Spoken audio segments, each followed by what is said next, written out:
మీసం మీద కొట్టరా ఈ మధ్యన రోషం అసలుకే వస్తలేదు. ఏం చేస్తావు అంటే చక్కెర బదులు కారం అయితే ఉప్పేసి కాలబడున్నావు మొట్ట అయింది కానీ ఏమైనా వచ్చే మన అన్నగారి మొట్ట ఏం చేస్తలేదు తెలుసా. అదేందా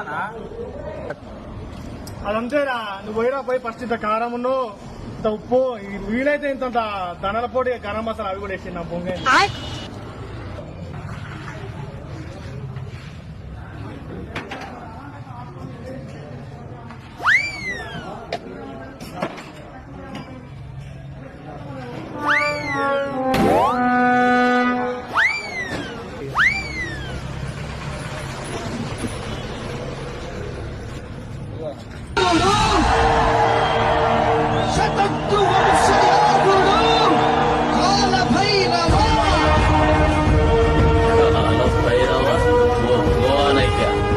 వాడి గుండెలో కత్తి దిగిన వచ్చేది నెప్పురే మాన్సింగ్. కానీ ఆ కత్తి దించే మగాడు